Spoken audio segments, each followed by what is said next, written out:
Ladies and gentlemen, I don't even know how to introduce our next guest who's been kind enough to be on the program. I could do the long, flowery one and all his accomplishments, or elsewise he wouldn't have time to talk, or I can just say the biggest box office attraction in the history of professional wrestling. I think that takes it in. Ladies and gentlemen, Stone Cold Steve Austin. Steve, thank you so much for doing this.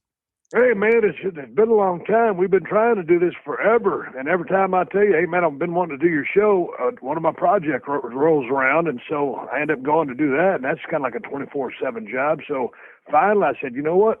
I've been meaning to, hey, what's the language parameters on your show? Absolutely none. Okay. Well, anyway, goddamn, I was trying to track your ass down. And finally I said, man, I done stiffed Jim about 6 times and not meaning to.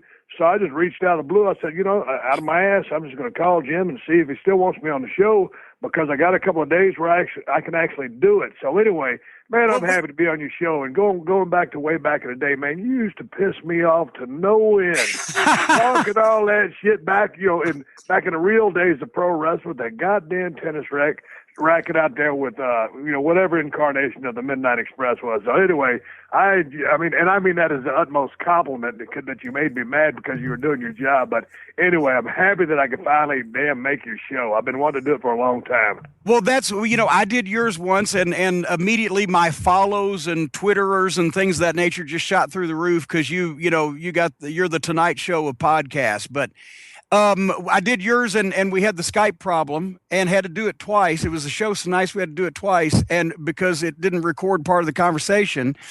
So I said, okay, you called me up and I said, Steve, how are you? He said, well, pretty damn shitty because I'm talking to a ghost here. On this program, we did 2 hours out of our lives. So I gave you another 2 hours and I said, in return, I'm going to strong arm you into my show. And the last time we were going to do it, you were leaving for a month on location. You've got homes everywhere. You got the ranch in Texas. You live part of the time in California. You go on location to where was it, Georgia, to do one of your projects. You're everywhere. What do you do in the course of a month? Man, it was crazy. It was a good time because all my shows were getting picked up for another season. I'm based pretty much out here in Los Angeles. And I've been out here about 11 years now, and I dig it, man. I mean, the weather like right now is just premier. But, man, I kind of live not too far from LAX, about 6 miles, so a great location in the airport, great location if you got a meeting in Beverly Hills or anything like that. But, if I don't go to meetings, I kind of just hang out here. So, it's a great place to be, but there's so much goddamn traffic. I don't end up doing as much as I should do out here, and I ain't, interested in just getting out and going and doing things. So, split time. I'm about to, I was drinking a beer last night, and I'm kind of one of those guys that, like my older brother Scott, he can tell you where he's going to go for vacation in 2 years, and he can tell you what he's going to do the exact 10 days he's going to be there and all this other stuff. Me, like last night, I was drinking a beer, and I told my wife, I said, you know what? I'm headed to Texas. She goes, oh, really? She said, when? I said, probably maybe next Saturday. How long are you going to be down there for? I don't know, maybe 2 weeks. So, anyway, going back to your thing, I'm out here in California, fixing to head to Texas, and then we went down to Hartwell, Georgia. And, Jim, back in the day when I was working for WCW, we used to always, do a lot of television tapings in Anderson, South Carolina, all Right. those Charleston, all those little towns over there. And I passed over Lake Hartwell. I don't know how many times, and I always thought, man, this is a beautiful lake. And so anyway, all these years later, there I was filming season 4 or 3, whatever it was, of Redneck Island. And I was on a house on the lake, and it was a badass time. So anyway, I'm all over the place, but I'm glad that I can do your show, and I got a bunch of things that are cooking up. I think Broken Skull Challenge is going to get picked up again, and we film that about 50 miles outside of Los Angeles, and that's kind of like a paid vacation because I live on location while we're filming, so I don't have to beat the rush hour traffic going to work, from work, having to learn copy. And by the time you finish a show like that, 12 hours of being standing out in a sandblaster, with the wind blowing, the dust flying, all that sun. And sometimes, we'll wake up and it'll be 40 degrees. And then by the time we're finished, it's 102 degrees. So anyway, Hershey, my chocolate lab, stays out there on location for me. And things are going good. I'm doing my podcast twice a week, which, as you know, because of yours, because I do 2 a week, that's 104 days. That's a third of a year on top of everything else. So I always got, something going. And sometimes it's one of those cases where you got to make chicken salad out of chicken shit. Yeah. So it is what it is. But anyway, hey, that's why you got to go to Texas every once in a while, because you get tired of hearing yourself talk to people, right? And you just want to go out and text. Let me ask you a question. Do you listen to your show after you've done it? Oh, fuck no. I don't either. I've never listened to one there. show. I know I wrestled a fly one time in Mexico because they didn't have, we were filming Redneck Island, and I listened to that show about 10 times because it was pretty damn entertaining. But other than that, I can't stand to listen to my voice. If I'm cutting a promo or doing something, that's one thing. But I ask the questions one time, I send my show to Stacy, and then it's a done deal. And I kind of figure, you know, it's kind of like guerrilla radio. I'm not exactly a broadcasting professional, so I just do what I do. I try to learn on the fly, but I don't go back and listen to it to see if I made any mistakes, if I could make anything better, because I can't stand to listen to hear myself talk. Well, besides, you know, at this point, you know, we pretty much, it's not like we're going to change our ways. This is what we are, for better or for worse. So, you know, when I was 25, I'd watch all my promos, say, well, what could I have done better, or the finish, the timing, or whatever. But now it's like, I'm kind of stuck with me at this point. Oh, yeah. Now, back in the day, I used to nitpick my stuff as well, because that's how you learn. But now, you know, all these years are moved. And again, it's how you could still learn. But I'm kind of past that. And even if I go back and watch some of my old matches, you know, I would think, and I watched them back in the day to improve, because you got to. Yeah. But these days, if I watch them, I'm like, man, that was a pretty good match, but what if you'd have done this, that, or this, and then instead of that? So there's always a million ways to pick everything apart. And it's kind of like, I don't know how it is for you from, you know, your standpoint, but as a guy that was in there, you know, wrestling, and you've been around the business your entire life, you still watch the matches, so you still learn, whether you're watching today's product, or like right now, I'm in the middle of watching Legends of Mid-South, which is a WWE production, but it's kind of filmed old school. The presentation is old school. So I've seen it. I've seen it. Yeah. Oh man, I'm watching shit like that from 30 years ago, and just like, you know, just digging it because of the vibe, the atmosphere, and everything like that. But you never really stop being a student of the game. And I segued into this off talking about a podcast, but I still watch the business, but I'm still hypercritical about everything that I see that goes on in the ring. And you watch some of those old masters at work, and especially two guys that you were so tied to, Midnight Express, one of the greatest tag teams of all time. And I know you want to talk about the Hall of Fame. So, you know, two guys, or three guys right there, you know, Loverboy Dennis, Beautiful Bobby Stan Lane, and yourself, who ought to be in the goddamn Hall of Fame.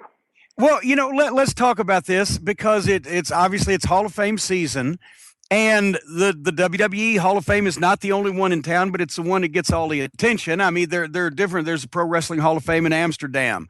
There's, for heaven's sake, there's a Wrestling Observer Hall of Fame. But obviously, you know, Vince has the budget, right? So people are watching this.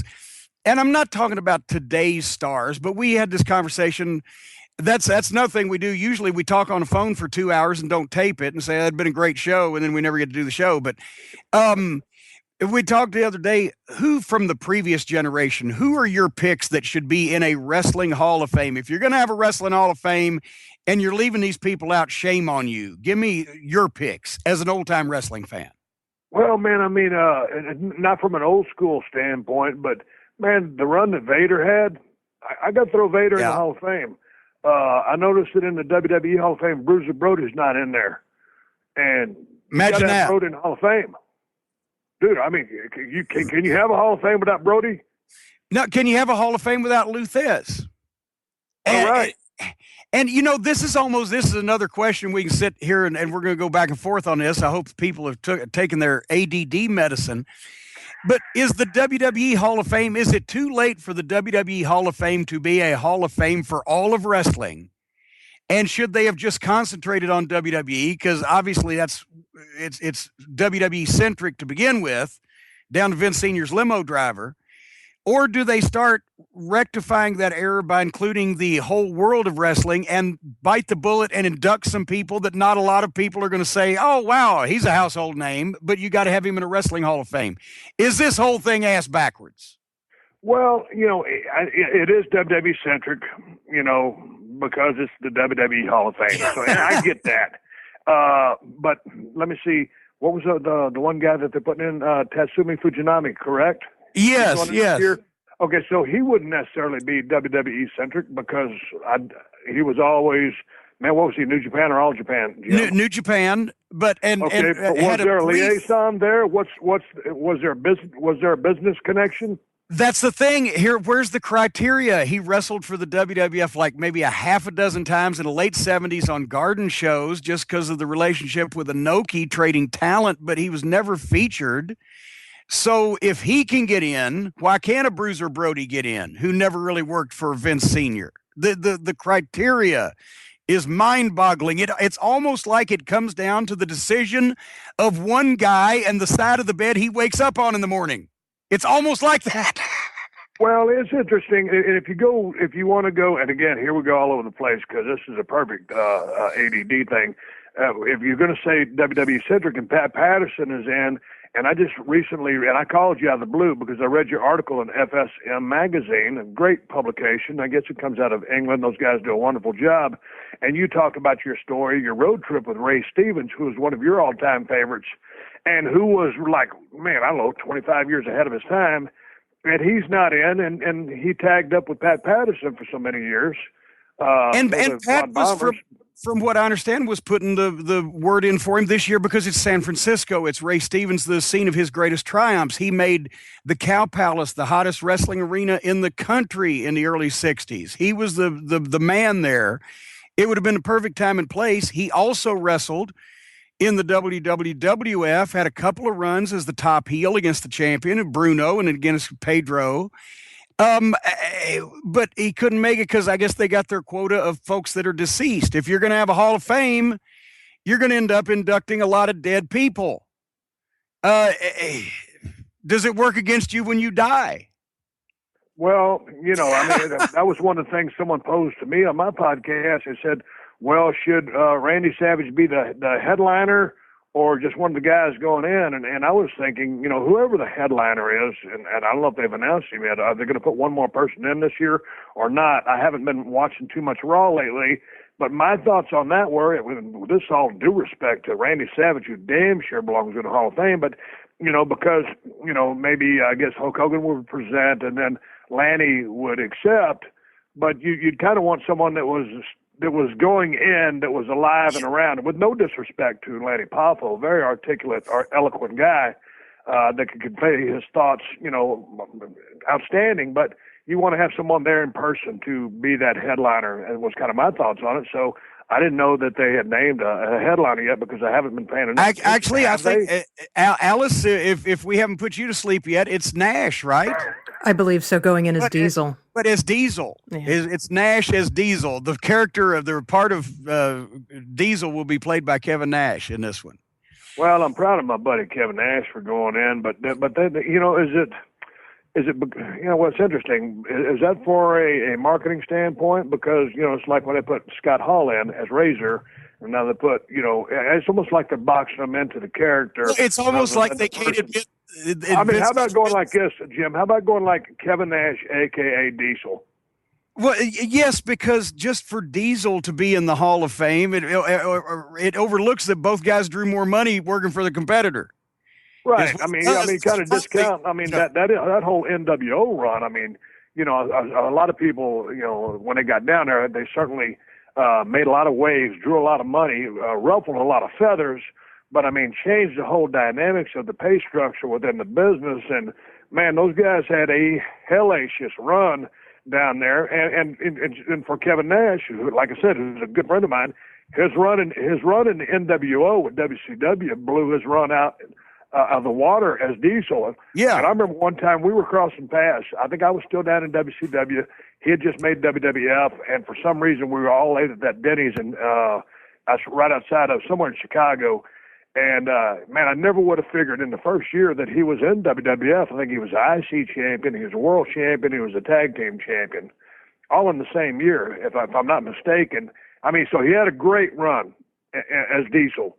And, man, I'm proud of the guy. But, man, as Kevin Nash and those guys doing what they did in WCW, or, what was it, still WCW?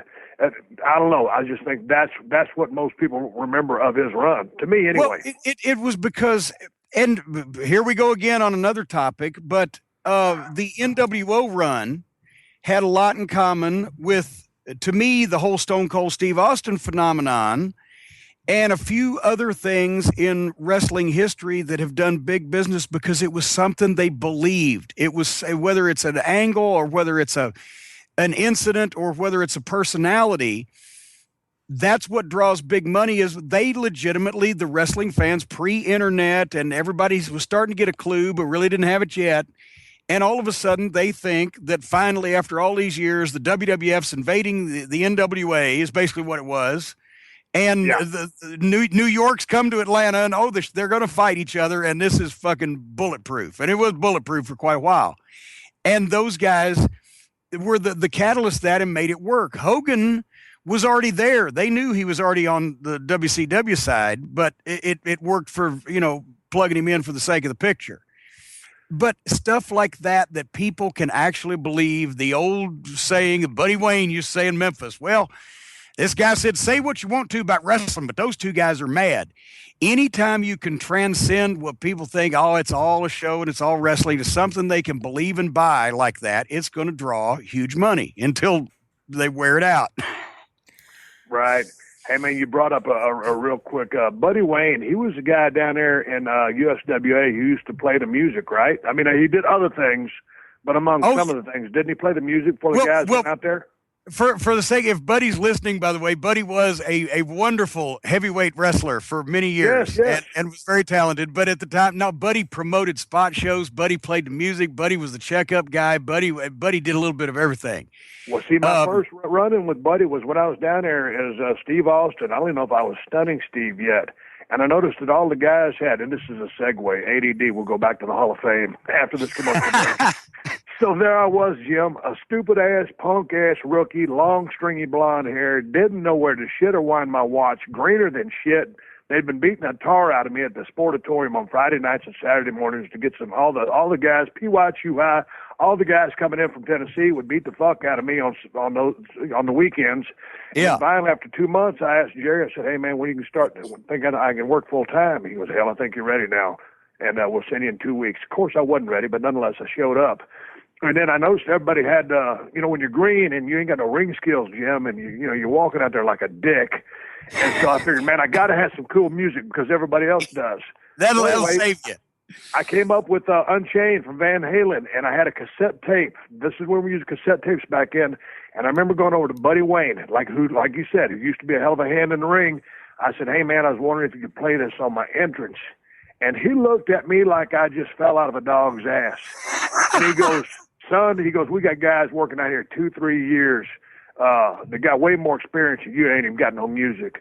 And I said, yes, sir, I know that. I just wondered if you could please play my music for me. And to his credit, he did. So, Buddy Wayne, if you are listening to this show all these years later, I appreciate it very much for helping a young punk-ass kid out.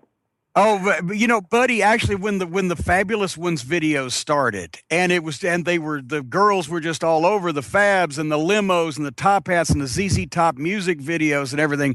Buddy came in Channel 5 one morning and he was just shaking his head. I said, Buddy, what's the matter? He said, I just asked a friend of mine, my neighbor, when I left the house, did you see the wrestling show last week? He said, no, I'm not into music. Are you kidding me? He said, what are they doing to the business with all this music? God dang it. Well, you know what? And speaking of USWA and talking about WWE-centric Hall of Fame, when they put Jerry Lawler in a couple of years ago, didn't they put him in as an announcer? They did not put him in as an announcer, although that was part of the package. But the story that I heard and have every reason to believe was that Jerry wanted Lance Russell to be the one to induct him, because if it wasn't for Lance, when Lawler was 15 years old, showing his pictures on the air, he would have never met Fargo, never gotten business. I mean, Lance is the Memphis wrestling icon. And, of course, our friend, I'm sure Kevin Dunn, led by, a variety of other folks in production, said no, he ended up with William Shatner, because once William Shatner famously monkey flipped Lawler on pay-per-view. So he went from Lance Russell inducting him to William Shatner. I'm sure Shatner was thrilled to get the call to come induct the King in the... Oh, okay. I couldn't remember if they had inducted him as an announcer, but I mean, because I just wanted to state for the case, man, a lot of people, if you didn't watch USWA wrestling, I mean, the run Jerry Lawler had down there was incredible. That guy worked on top for a long time, drew a lot of money, And it's always funny, man. People say, oh, okay, give me your top 10 talkers in the business, promos. Nobody ever mentions Jerry Lawler's name. That dude could cut a promo and sell tickets to someone who is deaf, dumb, and blind. I told him one time, growing up watching him, I stole shit, if for no other reason than subconsciously. I told him one time I'd made more money with some of his stuff than he had. I mean, it was as the promo and the body language. I would take his better matches, which folks remember he wrestled in Tennessee in that area for 20 years before you saw him in the WWE. So in his youth, there were some of the most amazing matches.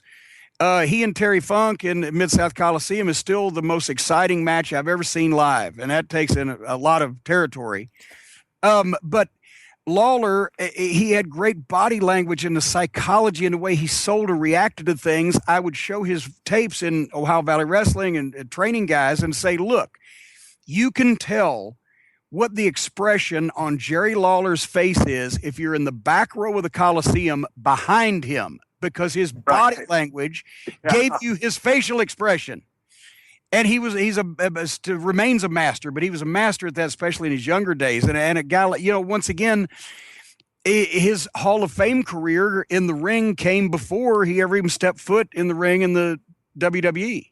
Oh, absolutely. That Hall of Fame bid was, like you said, accomplished in the USWA ring and not the WWE ring. And not saying he didn't have some good matches in WWE, but in his prime, I mean, Jerry was the guy down there. He was the glue that held it all together. I mean, and don't get me wrong, I had a great crew, but Jerry Lawler was a badass worker. He just never, to me, even though he's in the Hall of Fame, people think of him as an announcer in the Hall of Fame, but no, man, that dude was one of the best hands. And the thing I liked about Jerry, Jim, was in the peak of a hot angle was a guy like a Stone Cold. I mean, sometimes it was just, a jump start right off the bat. But, Lawler could be in there pacing around, whether it was with, he worked some hot programs with Bill Dundee, with everybody. But, I mean, it was still that pacing around the ring, lock up and with intensity, and then didn't tell that story. My point is, to any of you youngsters out there listening, that he didn't redline the 6,000 right off the start. He built, and they told that story. And then finally, he'd shine, then he'd get the shit kicked out of him. Good set of heat, and then finally that son of a bitch pulled that strap down, and it wasn't 3 clotheslines for the comeback, cliche, and then going to some false finishes. He whooped that guy's ass, pulled that strap down, and made a fiery from the heart comeback. Dude was badass. I'll shut the fuck up and let's go on to the next one. Well, that's actually something we've talked about on the show a lot, that there are probably a lot of kids watching WWE now who have no idea what Jerry was. Exactly. And the thing is, because Lawler, maybe it was because he's an artist and he has that excellent hand-eye coordination.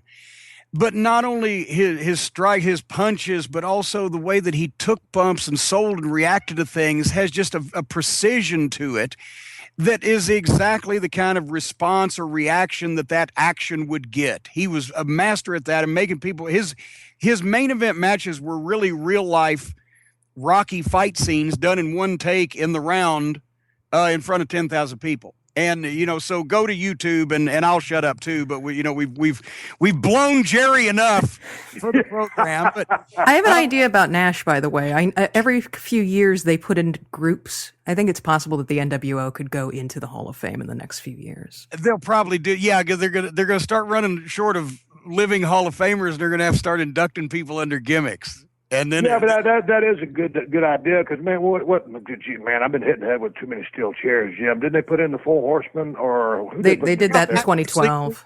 Yeah. So you get to be. So there's no reason that the NWO couldn't go in too. Exactly. Eric Clapton can go in for himself and also as part of Cream or whatever the case. So there's a precedent. Right. Yeah, because Ric Flair went in on his own and then went in as a horseman. So because when you look at the impact that the NWO had on the business, I mean, it was a heavy impact. And well, that's another thing. Who were the guys that when did you start calling yourself a star in wrestling? Was it when you finally got a spot with the Hollywood Blondes with Pillman, and what was that, 93? Or was it, I know they didn't have a habit of treating people like stars down there, but who were the guys that you had watched that you were the next generation of, that you just came in, now all of a sudden you're a young green guy in the locker room with these guys? Who did you look up to? Well, at that time, Rick Rude had just come down from WWF. Steamboat was there, and those two guys already had monster runs, and of course, all the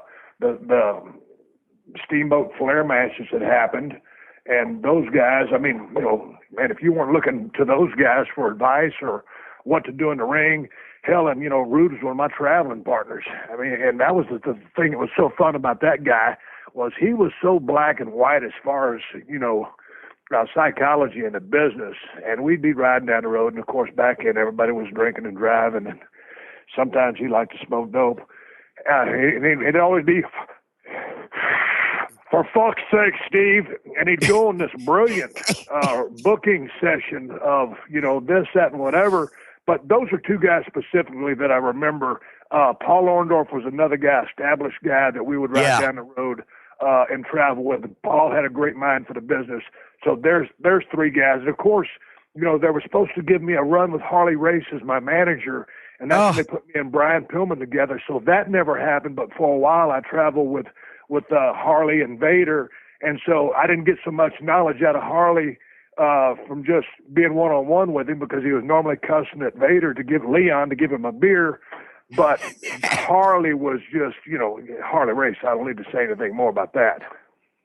Yeah, and the thing is with I just saw Harley in Wilmington, North Carolina a couple of weeks ago, and he just, every time you see him, you're reminded that he had to, night after night, from the mid 60s when he was a tag team champion for Vern, to the mid 80s when his NWA title run was over, he had to be the guy that went in and made everybody look better than they were every night of the week in somebody else's territory.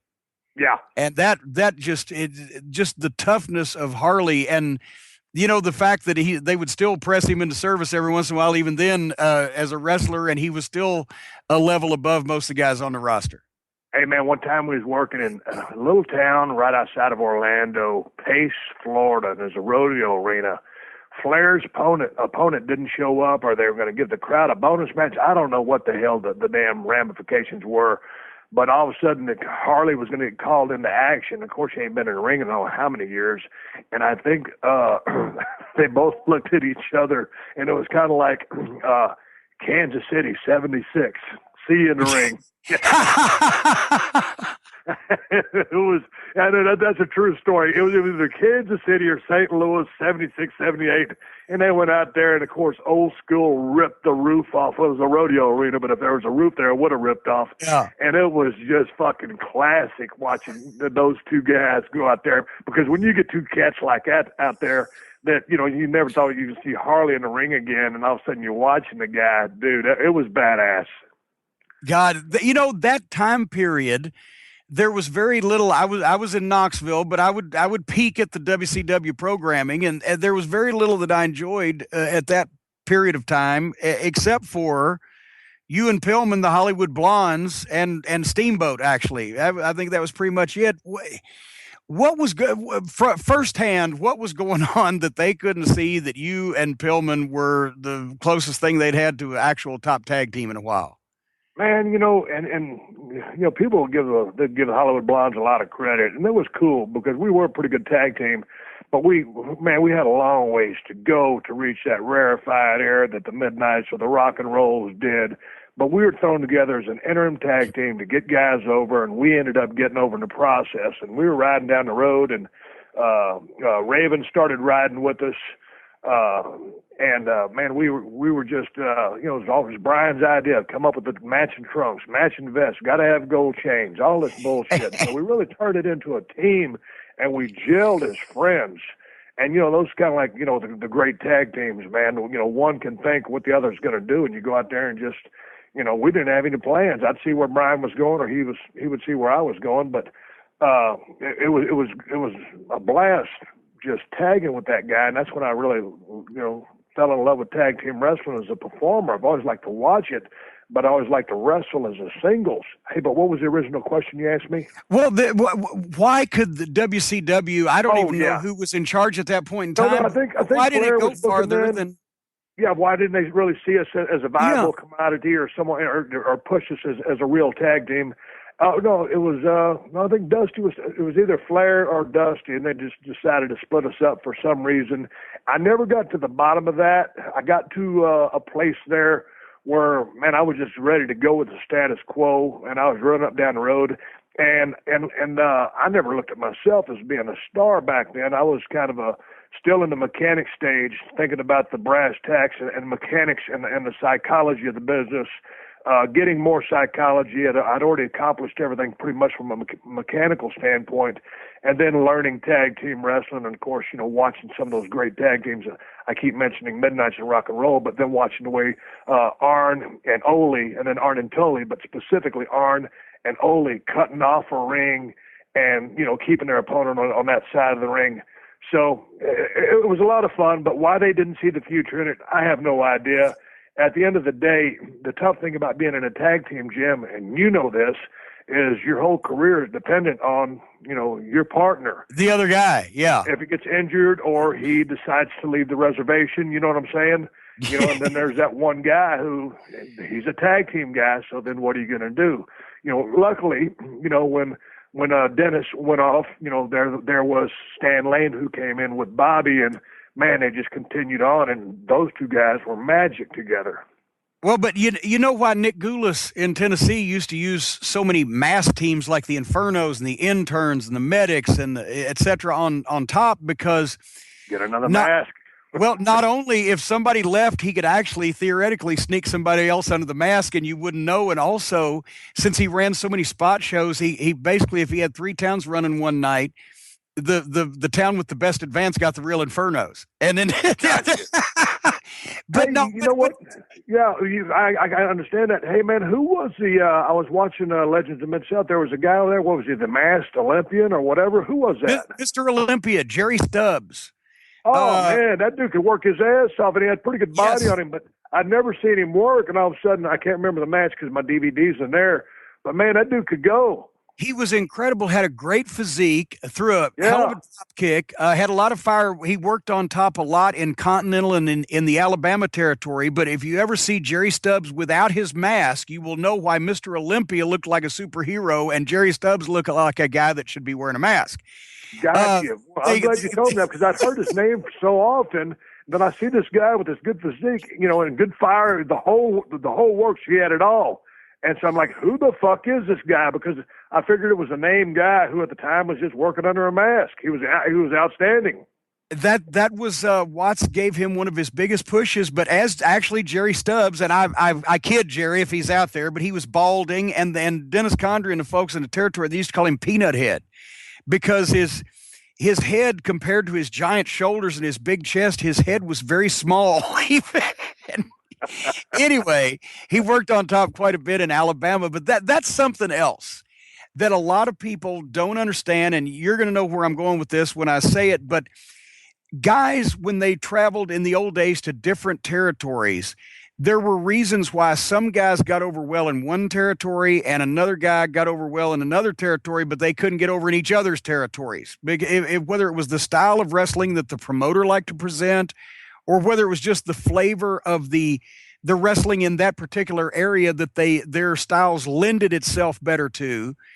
There were always guys that I'm sure you liked guys that when they worked for Jim Crockett better than when they worked for the WWF, even though it was the same talent. Absolutely. But they fit the presentation more in one, and it was more pronounced in the territories where you could get over in Louisiana, but it might not work in Florida or Minnesota or whatever. But I say this because in the newest Fighting Spirit magazine, we'll give Brian Elliott another plug. You talked about the column that I wrote. There was also a column on the greatest WrestleMania matches, and you and Bret Hart were voted #1. And I think I told you before that I thought that match could have been a match on Starrcade or could have been a match as a main event in Jim Crockett Promotions, the NWA, the Carolinas, Mid-South, whatever. It was almost unusual. It was unusual seeing that kind of match in a WWF ring. And I think, to this day, it remains of the modern era. I think my favorite WWF match because it looked like an NWA match. Does that make me a bad person? No, man, dude, that's probably one of the best compliments I've ever been paid, because I hold that era in such high regard, the work that was being done in the ring and the presentation. And when you go back and look at the simplicity of that match, we brawled in the crowd a little bit. We got in the ring, a little back and forth. Brett always brought his end. And, I was an aggressive heel, but this time he was the aggressor.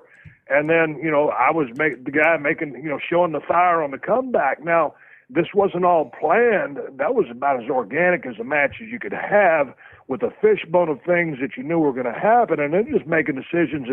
And pretty much, I pretty much, called that match and was listening to the crowd. And Chicago was always a stronghold for me. But it was just a very interesting night at the office to execute a double turn.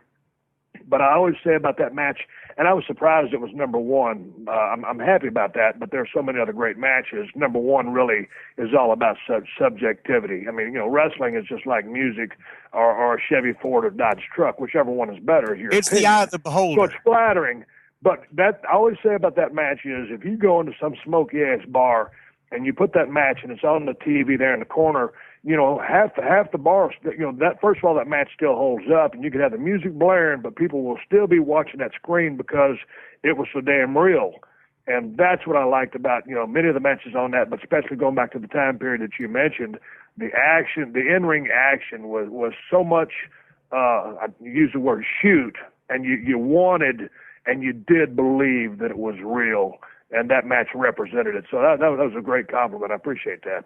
Well, I really do think that, because so many of the modern, especially the WWF matches are the biggest matches. So the modern big matches, especially the WrestleManias, the guys athletically are light years almost ahead of what the guys used to be. But it just seems like, for me, it's been cleaned up too much. It's too clean, and it's too there's too much light, and there's too it's not that old smoky atmosphere that you expect from an old fight film. You see where I'm going with this? It's almost like this is so clean. Man. This is a performance being put on for your enjoyment, but please do not invest really emotionally, because we've just scrubbed this thing so clean for you. Well, I mean, you hit it right on the head, and I went ahead and called it performance art, because you're going out there, basing a match, on the hypothesis of what you think is going to happen, or you've been there a few times, or if not, the people who are setting this match up for you have been there a few times, and so you lay this all out, and then you go, it's orchestrated, then you go perform it, rather than having the fishbone of things and calling the rest in there. But now, with if you've got A to Z mapped out, and somebody gets lost and forgets LMNOP, and then the rest of it gets jammed together, There's a segment that doesn't work as far as the progression of the match, and it's like, well, why the fuck is this going on when this just happened? That's because somebody got lost. Then on top of that, because you've got this thing laid out, you people are either overselling, underselling, pandering too much, or they're telegraphing the blows that are about to happen, because they know what's going to happen. And then also along with that, I mean, the blind feed, when you're blind feeding into a bump, that just turns into an obvious, hey, I'm walking backwards now. And the guy that's about to give the blow is like telegraphing like a motherfucker, just like, come on, man. The audience ain't that fucking dumb. Just do it, dial it down. And you just blind feed, and you're going to have to trust that guy that's about to deliver the chair shot, the belt shot, or the drop kick off the top, the crossbody, whatever it is. Don't anticipate it. Blind feed into it like a shoot. So it's really, and conversely, it's a hard atmosphere to work in these days. But conversely, the guy that's drawing back and waiting, I always hate when it's such a buzz killer when the guy takes so long to turn around, and the guy's sitting there waiting. I'm like, just hit him from behind. Just why are you, Jim? You're right. Trying to be fair. Just hit him from behind. He's taking too long to turn around. But Jim, you're right on that. But also, this goes off to that guy who's waiting as well to creatively buy that time. True. So and you know it, dude, because you've done it enough. There's always a way to creatively buy time when you're waiting for fucking dipshit to turn around, and so you occupy time. Either you're having a hard time with the bag of powder you're going to throw in his face, this, that, or whatever. You buy time, and you just keep going. I'll tell you one night I was stuck forever. I think it was SummerSlam 98, but China was going to nut me from behind, and I'm drawing a belt back against one of the New Age Outlaws, I believe it was, like, don't come near me, and she's going to nut me, and she was all the way over the other side of the ring. I couldn't turn around because I'm not supposed to know she's there. It was an eternity. I had a birthday waiting for China to come and hit me in the nuts. But, as a matter of fact, inevitably, at any skill level, anything can happen, and sometimes it just is what it is. Sometimes you get your thumb up your ass, and that's just the way the ball bounces. I'm sensing a whole nother topic that we need to get off on, but you know what? Our show is running long today, folks. So my suggestion. Hey, can I give a quick shout out? Yes, you can. I got to give a quick shout out to that Carl Fergie, man. Yes. Down in the Mid-South Territory. I always talk about some of my favorite referees, and I didn't get a chance to catch that guy's name enough when I was watching back in the day. That dude was a hell of a referee. They've been bumping the shit out of that guy out here on this DVD I've been watching. It's a 3-set DVD. I'm not trying to sell a DVD, but I always talk about some of my favorite referees. Before we wrap up, man, because that was a good man. That Mid-South there was on fire, Jim. That dude was a hell of a referee. Well, first of all, I'm not crazy, and if you can stick around, we're going to keep the tape rolling so we can bring part 2 next week since we've gone on so long today. But also, I'm going to tell you a quick Carl Fergie story because he was from Tennessee, Jerry Lawler's cousin. Oh. He started as a wrestler in Tennessee, and when he went to Mid-South, they made him a referee, so he was the world's biggest referee, right? And yeah. And every time I would jump up on the apron to distract Fergie, because Carl Fergie was also the horniest man that ever lived. And every time I'd jump up on the apron of the ring to distract him, every second that I kept him, he'd be going, Jimmy, my blowjobs are almost gone. And then suddenly I would say, okay, shove me and count the pin. And it would be a babyface finish. And as he would shove me, I'd say, the blowjobs are back.